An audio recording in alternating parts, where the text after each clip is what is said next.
장로인 나는 사랑하는 가이오 곧 내가 참으로 사랑하는 자에게 편지하노라.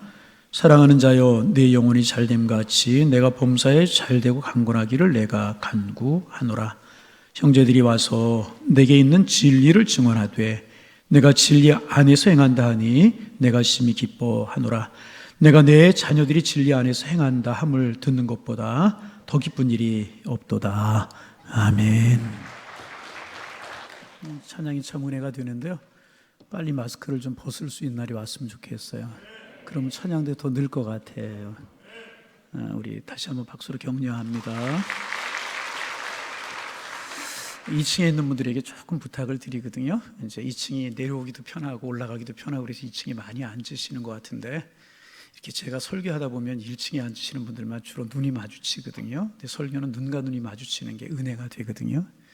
특별한 이유가 없으신 분들은 조금 한층 밑, 이건 부탁입니다. 밑으로 내려오시면 몸이 불편하고 사정이 있는 분들이 계실 거예요. 그런 분들 위해 2층에 앉고, 그렇지 않은 분들은 좀 밑에 내려와서 예배드리면 교회 분위기도 좋고 여러 가지 편할 것 같아요. 2층에 있는 분들 좀 부탁드립니다. 한 사람도 아멘을 안 하는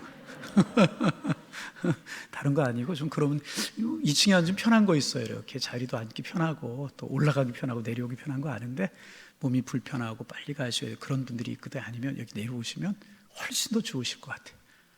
또 한 번 제가 아멘을, 할렐루야. 네. 여러분 아멘 말고 저 위층에서만. 예수님의 12 제자 가운데 요한이라고 하는 제자가 이제 있습니다. 오늘 1절에 장로인 나는 그렇게 되어 있는데, 장로라고 하는 말은 이제 교회 지도자, 이제 그런 뜻입니다. 그러니까 요한 1서에서 3서를 쓴 저자는 예수님의 제자 요한입니다. 요한의 나이를 정확하게 알 수는 없지만 아마도 제자들 중에서 제일 젊었던 것으로 이제 보입니다. 제자들 중에서 예수님께 특별히 사랑받던 제자였습니다. 12 제자 중에서 제일 장수한 사람이라고 알려져 있어요. 그래서 요한이 요한 3서를 기록할 때만 해도 그의 나이가 거의 90세가 넘어가는 고령이었습니다. 이 요한이 평생 복음을 위해 사역을 하면서 많은 영적인 자녀들을 낳았어요. 영적인 자녀들을. 그런데 이제 그 중에서 특별히 요한 사도에게 언제나 기쁨과 감사를 주는 한 사람이 있었는데, 그 사람이 누구냐 하면 가이오라고 하는 사람. 누구? 가이오 하면, 여러분, 사람이 사람에게 기쁨을 주고 은혜를 끼칠 수 있다는 거 참 좋은 일이잖아요. 바라기는 우리 양일교회 성도님들 모두도 사람들에게 기쁨을 주고 은혜를 주는 모든 분들이 되시기를 바랍니다. 그게 복의 근원, 그런 사람들 되어야 되거든요. 오늘 우리가 요한 3서 읽었어요. 요한 3서에는 사도 요한이 이렇게 가이오, 언제나 자신에게 기쁨을 주고 감사를 주는 가이오에게 쓴 짧은 편지의 내용을 담고 있어요. 가이오를 생각할 때마다 얼마나 기쁘고 그래서 얼마나 축복하고 싶었던지 그는 편지 서두에서부터 축복을 아끼지 않고 있어요. 이렇게 축복합니다. 사랑하는 자여, 내 영혼이 잘됨같이 범사가 잘되어 강건하기를 내가 간구하노라. 얼마나 은혜로워요. 영혼이 강건해지고 육신이 건강하고 범사 형통하게 되는 것은요, 행복한 인생을 살아가기 위해서 절대적으로 필요한 겁니다. 이 말씀 보면서 욕심이 나서 우리 양일교회 성도님들도 이런 복을 누리면 좋겠다.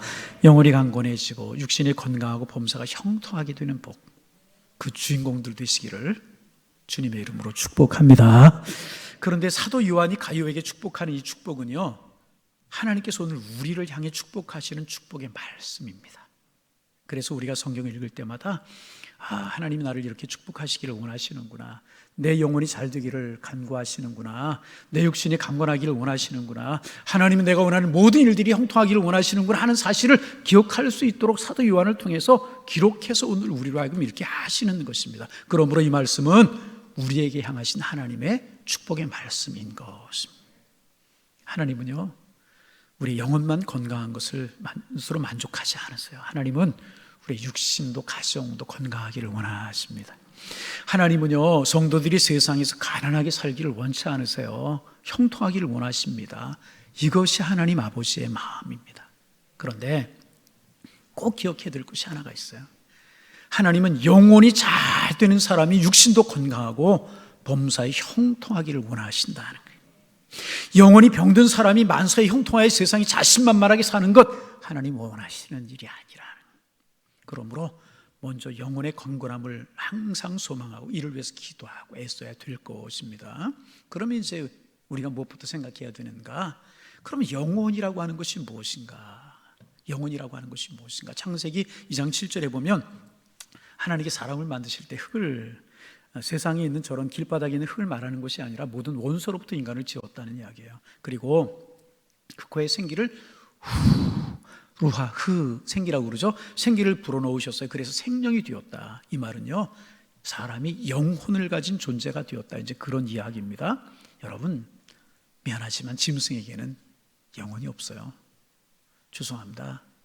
짐승들은 이 땅에서 끝나는 거예요. 죄송합니다. 강아지 아무리 사랑스러워 천국같이 못 가요. 웃고 싶으면 웃으셔도 괜찮아요. 그렇습니다. 그러나 사람은 하나님께서 하나님의 형상을 따라 만드셨기 때문에 육신과 더불어 영혼이 있어요.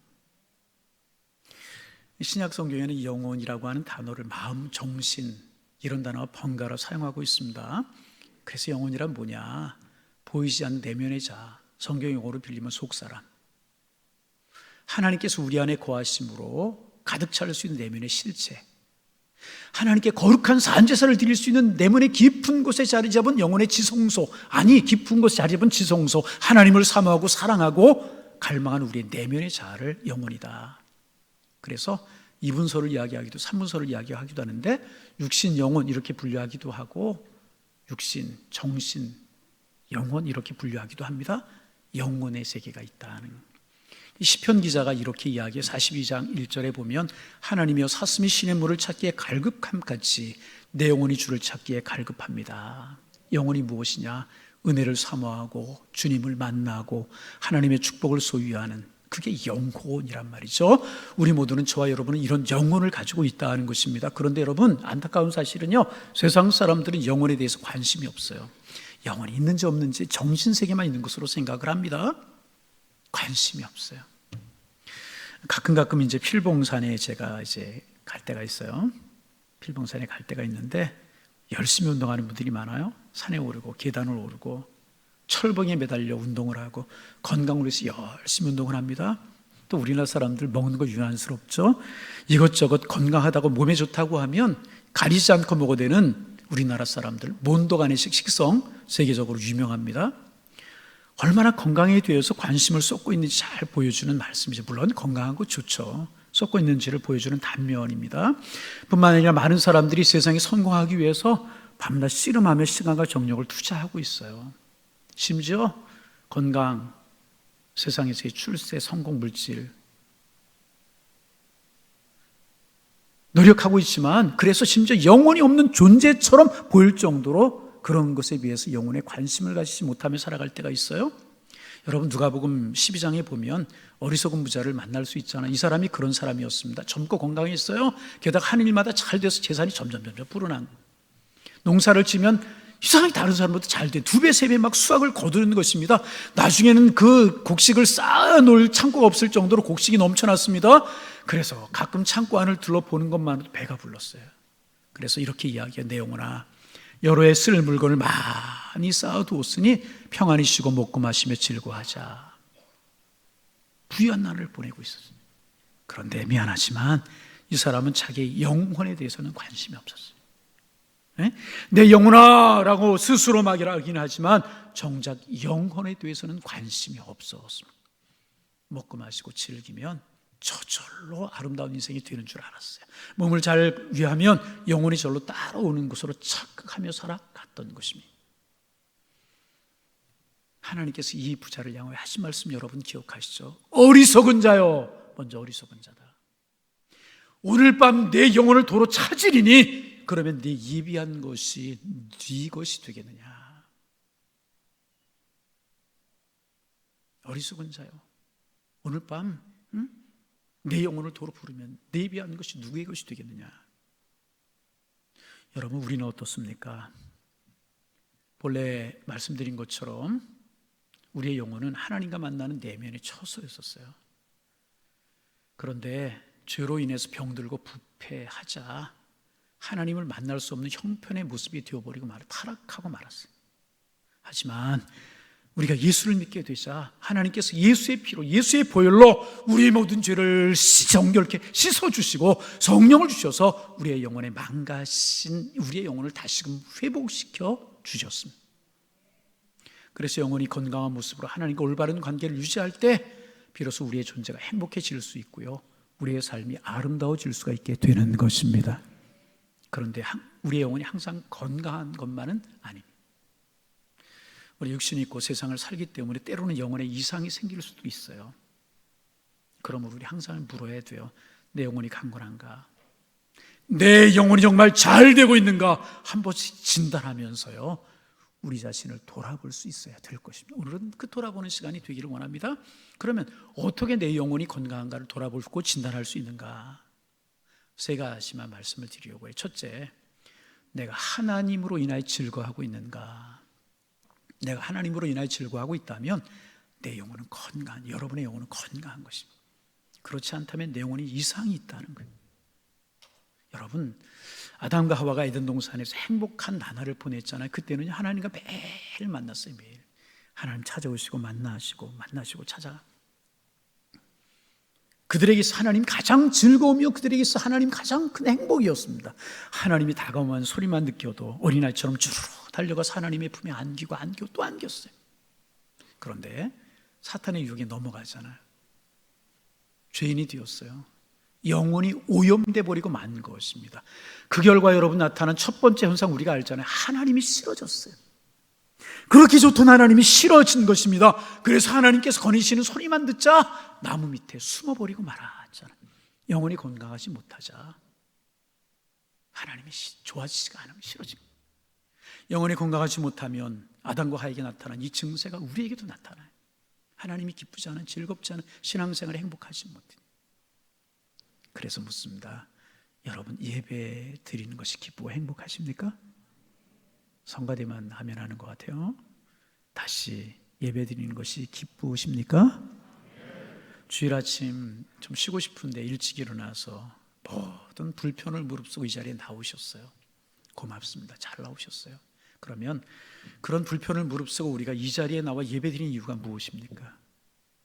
가장 큰 것, 하나님이 좋아서, 예수님이 좋아서, 우리를 사랑하신 하나님, 우리를 창조하신 하나님, 우리를 구원해 주신 하나님, 우리를 위해 죽으시고 부활하시고 우리에게 영원한 생명을 주신 하나님의 나라를 주신 그 예수님이 너무 좋기 때문에 우리가 이 자리에 나와 예배 드리는 건 아니겠습니까? 그러므로 영혼이 건강한 사람은요, 예배를 사모해요. 기도하기를 좋아합니다. 하나님의 말씀 펴놓고 주의 음성 말씀 통해 듣기를 좋아하고 기뻐합니다.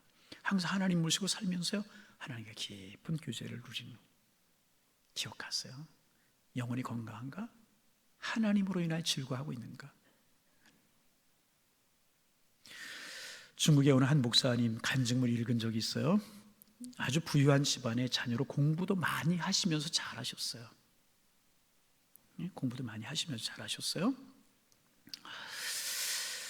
이제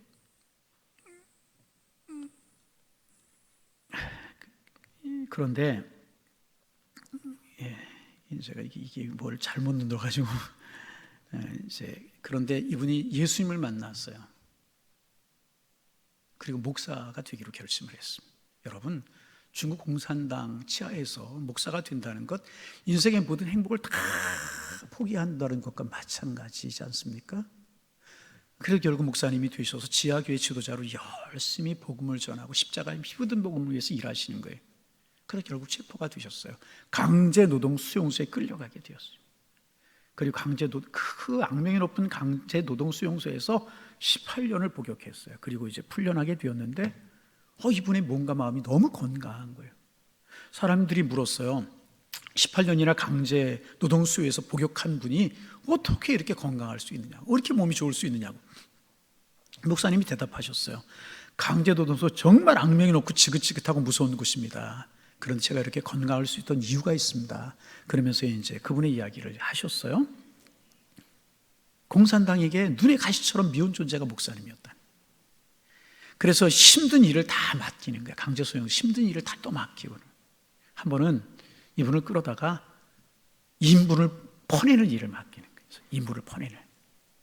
수용소 화장실에 나오는 인분을 전부 퍼서 모아놓은 큰 웅덩이가 있는데 참 썩어서 냄새가 악취가 진동을 하고 막 사람들이 가까이 갈 수가 없는 그런 곳이었다고 이제 그래요. 이 목사님이 믿고 미우니까 그런 일을 시키는 겁니다. 그리고 냄새가 너무나 지독하니까 자기들은 가까이 오지 못하고 저 말치 멀게 해서 보기만 하고 있고, 가만히 이게 너무나도 기가 막힌 그런 곳이었다는 것입니다. 그런데 이분이 이제 처음에는 참 힘들었다고 그래요. 막 그냥 견딜 수가 없었다고 그래요. 근데 그곳에서 조금 일하다 보니까 이곳이야말로 기가 막힌 장소구나라고 하는 것을 알게 되었다는 겁니다. 왜냐하면 감방 안에 있을 때나 밖에서 노동을 할 때나 찬송하라고 싶어도 찬송을 못하는 거예요. 기도를 해도 마음속으로만 할 뿐이지 입 밖으로 한마디도 낼 수가 없는 것입니다. 그런데 인분 웅동에서 혼자 일하기 때문에 주변에 아무도 없으니까 무엇이든지 할 수 있는, 그 자리에 소리를 내어 찬송하고 소리를 내어 기도하고 평소에 암기해 두었던 말씀 암송하고 또 암송하고 또 암송, 끊임없이 여러 해 동안 그 일을 하고요. 나중에는 그 일을 그만하라고 그럴 때도 자원해서 그 일을 했다는 거예요. 왜? 그 웅덩이에서 하나님과 교제하고 하나님과 은혜를 나누고 하나님과 사랑을 나누는 것이 너무나 행복하고 좋아서 자원을 해서 나중에는 그 일을 했다는 거예요.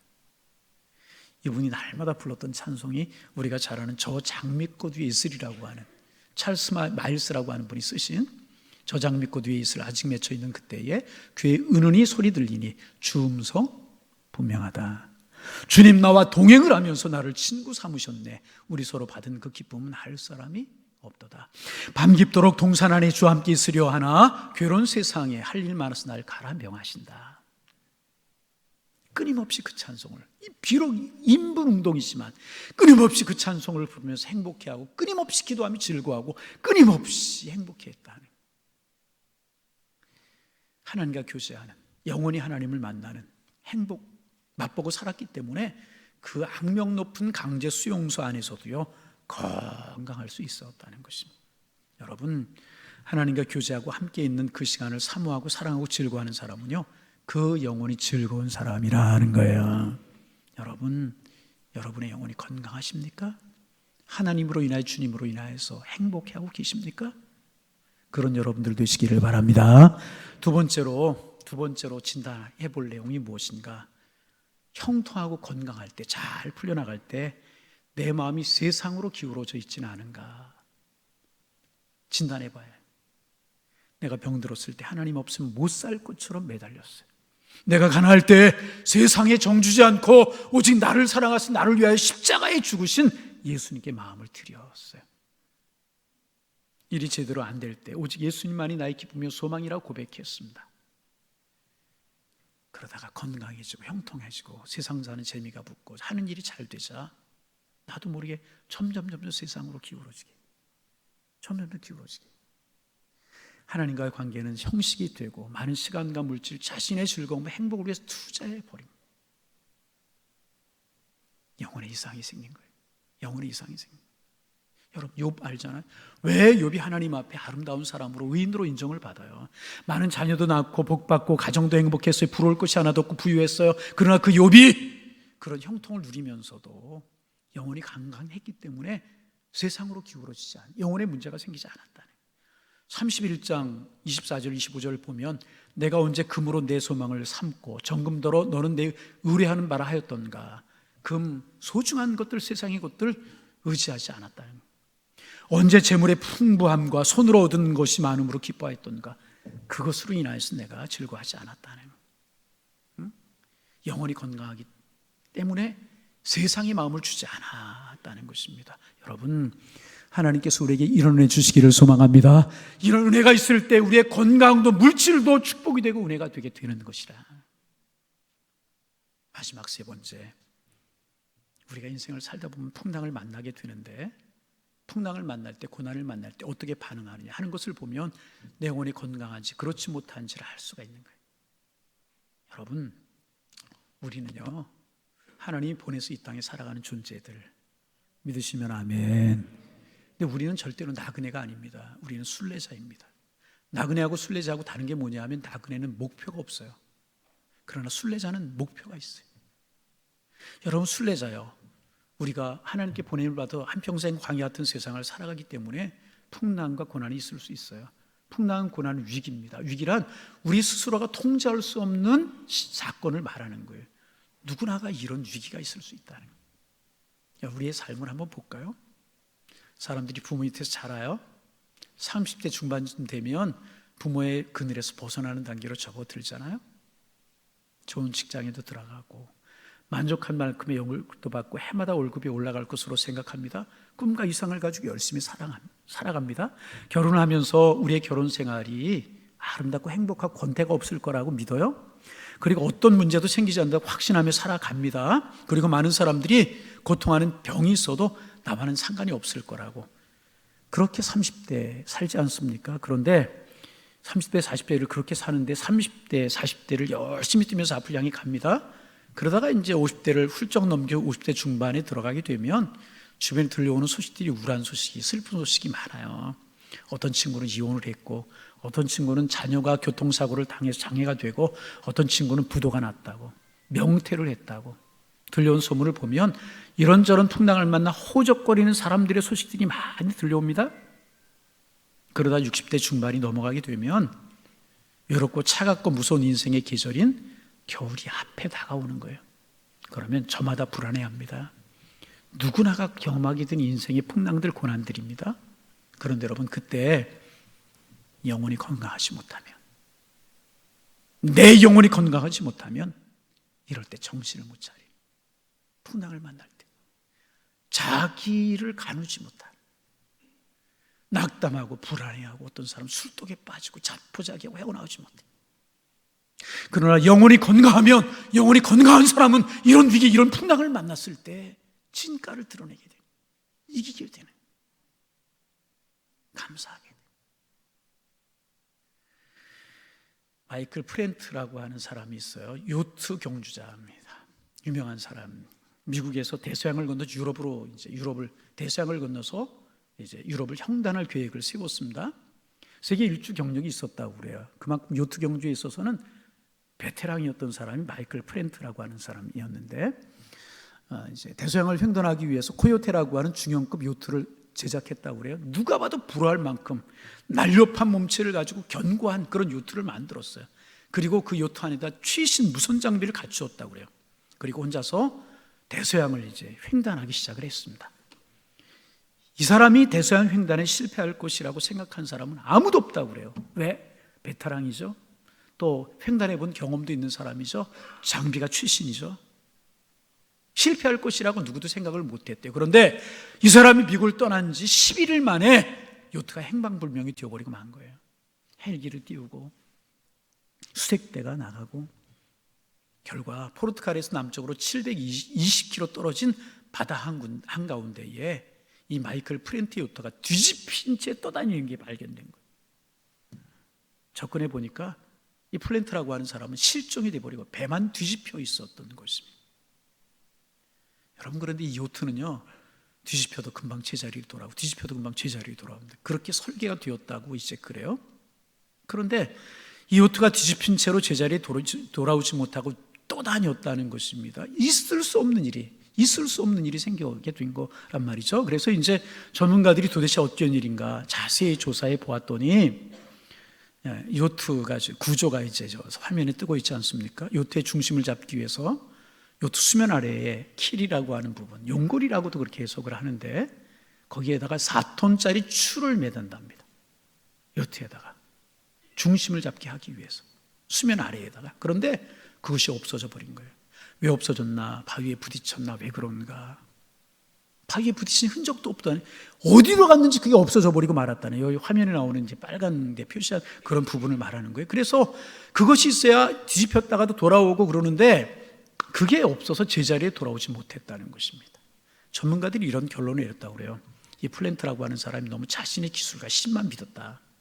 요트를 만들 때부터 수면 위에 보이는 부분은 굉장히 신경을 써서 만들었지만 수면 아래에 있는 이 부분에 대해서는 신경을 덜 쓴 것 같다. 이게 결론이었습니다.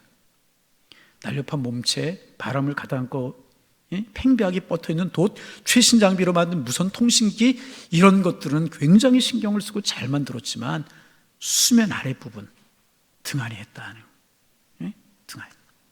그리고 풍랑이 일지 않을 때는요, 아무 이상 없이 잘 항해할 수가 있었다는 것입니다. 어디가 잘못되었는지 아무도 알 수가 없었다는 거예요. 하지만 일단 풍랑이 불어 배가 파도를 타면서 요동하자 밑에 있는 이 부분에 문제가 생겨서 아무런 손도 쓰지 못한 채 뒤집혀버리고 플랜트라고 하는 사람 실종당하고 이런 일이 벌어지니, 여러분, 보이지 않는 내 영혼이 보이는 육신의 건강보다 더 무거워야 되는 것입니다. 내 영혼이 이 세상의 형통보다 더 무게가 있어야 되는 것입니다. 그래서 인생이 풍랑을 만날 때 뒤집혀졌다가도 제자리에 돌아서게 되는 것입니다. 영혼이 건강하면 어떤 풍랑을 만나도 제자리에 돌아오고 제자리에 돌아오게 되는 것입니다. 하지만 영혼이 건강하지 못하면 불어닥친 파도에 뒤집혀지게 되고 일어나지 못하게 돼요. 여러분, 여러분의 영혼은 어떠십니까? 여러분의 영혼 건강하십니까? 하나님으로 인하여 정말 즐거워하는 즐거움이 나에게 있습니까? 아무리 세상적으로 잘 나갈지라도 마음이 세상으로 기울지 않고 하나님을 향해 바르게 서 있습니까? 고난과 풍랑 질고를 만나서 힘들거리고 뒤집혀졌다가도 다시 제자리에 돌아오는 그런 애가 여러분들에게 있으십니까? 그러면 여러분의 영혼은 건강한 것입니다. 수면에 보이는 것 아무것도 아니에요. 건강 언제 한가하던 사람도 무너지고 건강 회복되고 재산 아무리 많아도 언제 없어질지 모르는 고난이 한번 오면 물질은 다 흔들려 버리면 안 돼요. 중요한 것은 사람들의 눈에 보이지 않지만 내 영혼의 건강, 내 영혼의 안전함이 소중하고 중요한 것이라. 부디 우리 향일교회 성도님 영혼이 강건하시기를 주님의 이름으로 축원합니다. 가만히 있으면 영혼이 건강한 거 아니에요. 세 가지 꼭 기억하셔야 됩니다. 첫째, 영혼이 강건하려면 은혜 받아야 되는 거예요. 같이 합니다. 은혜 받아야 합니다. 은혜 받으셔야 돼요. 시브리서 13장 9절입니다. 마음은 은혜로서 굳건하게 함이 아름답고 식물로서 할 것이 아니다. 여기서 마음은 영혼을 가리키거든요. 마음은 은혜로서 굳건해진다는 거예요. 식물로 하는 것이 아니라는 것입니다. 은혜 받아야 되는 거예요. 여러분, 예배 생활 잘 하시기를 바랍니다. 예배 성공자가 되셔야 돼요. 말씀 가까이 하시고 기도하시기를 바랍니다. 그래야 은혜 받을 수 있고 건강해질 수 있는. 에베소 3장 16절입니다. 너희 속사람을 능력으로 강건하게 하옵시며 그랬어요. 우리 속사람은 성령의 능력을 받아야 강건해질 수 있는 것입니다. 기도할 때 성령의 능력을 체험할 수 있고요. 하나님의 말씀 속의 은혜를 체험할 수, 기도하기를 사모하고 부지런히 기도하고 예배드리고, 그래서 여러분의 영혼이 건강해지시기를 주님의 이름으로 축복합니다. 두 번째, 순종해야 돼요. 순종은 영혼의 근육과 같은 거예요. 운동하지 않으면 근육이 붙지 않아요. 마찬가지로 내가 하나님의 말씀을 잘 순종하면 내 영혼의 근육이 막 붙게 되는 거예요. 우리 읽은 본문의 주인공 가이오는요, 진리 안에 생하는 사람이다. 요한의 칭찬을 받았어요. 요한이 왜 그런 칭찬을 했을까요? 그 진리 안에 순종하는 삶을 살았기에. 무슨 순종을 했을까요? 그 당시에 순회 전도자들이 많았는데 순회 전도자들이 아무것도 없었잖아요.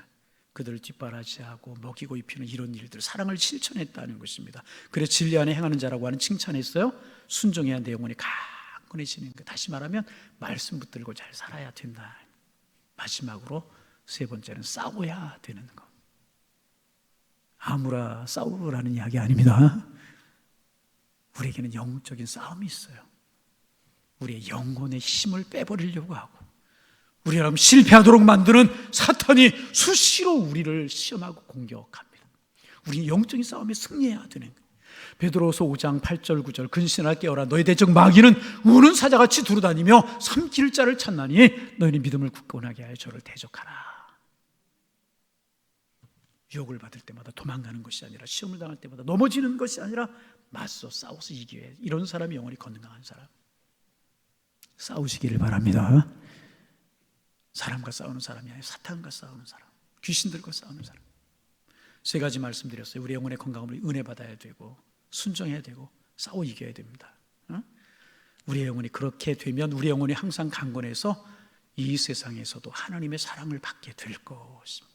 그래 하나님 우리를 보시면서 그래 사랑하는 아무개야, 사랑하는 집사야, 김 집사야, 최 목사야, 내 영혼이 아름답구나, 내 영혼이 귀하구나, 내 영혼이 아름답고 잘된 같이 내가 범사에 강건하고 형통하기를 원하노라. 하나님 말씀하십니다. 주님 말씀하십니다. 아무쪼록 이 아름다운 축복 우리 모두 받아 아름다운 삶, 행복한 삶을 살아가실 수 있기를, 주님의 예비하신 축복의 삶을 살아가는 여러분들이 되시기를 주님의 이름으로 축원합니다. 축원합니다. 하나님, 영혼에 관심을 갖는 저희들을 되게 하시고 날마다 영적으로 건강한 저희들 되게 하여 주옵소서. 하나님으로 인하여 즐거워하고 형통할 때 우리의 무게중심이 세상으로 넘어가지 않으며 고난과 질고를 당할 때 하나님 생각하는 저희들 되게 하셔서 영혼이 건강한 사람 되게 하여 주옵소서. 그런 사람 되기 위해서 은혜를 사모하고 하나님의 말씀 따라 순종하고 영적인 싸움에 승리하는 저희들 되게 하옵소서. 오 하나님, 은혜를 주셔서 영적으로 건강해 영혼이 잘된 같이 범사가 잘되고 강건해지는 복을 누리며 살아가는 하나님의 사람들 되게 하여 주옵소서. 예수님의 이름으로 기도하옵나이다. 아멘.